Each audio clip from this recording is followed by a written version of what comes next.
Shalom, and welcome to Joshua Pearsall's Music Theory Corner. Today, Joshua Pearsall. Oh boy. Today is the last day I will be trifled with. I will not be denied. Your reckoning has come. I, and I alone will. Okay, stop. We're gonna talk about you today. Oh, really? Yes, really. Oh, well, okay then. I'll bring you back out when I'm ready for you. Okay? Okay, bye-bye. Okay. Bye-bye. It's the Music Theory Corner. Come along and learn with me. It's the Music Theory Corner. Circle of fifths. Here we go. Welcome to Music Theory Corner. Today we'll be discussing the circle of fifths. Finally. Now, I'm not going to get into the in-depth circle of fifths talk yet. That will be later. But I'm going to introduce it, how it functions a little bit, why it's a circle, why it says the circle of fifths. I'll explain all of that today. To begin, we must go to the chart, and I must explain why it's a circle. Why is this called the circle of fifths? Well, we go to the top, very top of this little chart here, and we have C. Okay?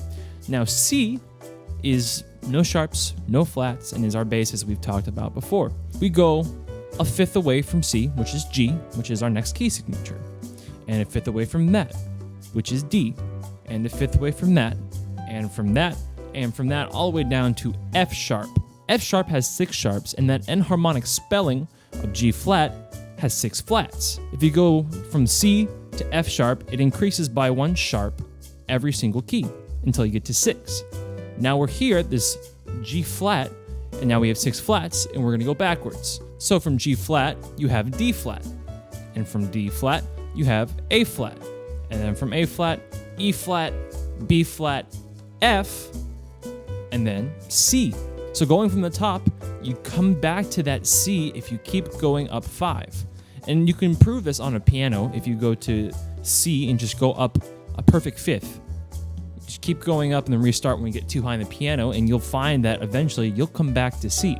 So that's why it's called the circle of fifths, because you start up top and you just go around till you come back to the C. Good old C.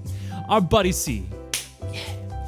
And the thing is, it doesn't just work one way, it works the other way as well. So you go from C down to 1 flat F, down to 2 flats, 3 flats, 4 flats, 5 flats, 6 flats, and harmonic spelling to F sharp, and then you go up the sharps all the way back to C. It's perfect, if you will, where it just goes and it flows with itself. Now, a little bit about function. Let's take the C scale, for example. Now, we'll talk about chord progressions in the next video.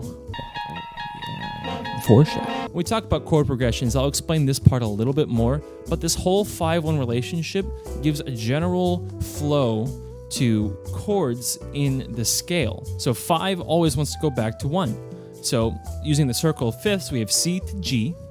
All right, G is a fifth from C, wants to go back to C. So every time you play a G chord, generally that wants to go back to a C chord. Okay, but what's the 5 of G? D. In the case of the C major scale, you have D minor to G, which is a 5-1 relationship in itself, to C. All right, and what about D minor? What's the 5 of that?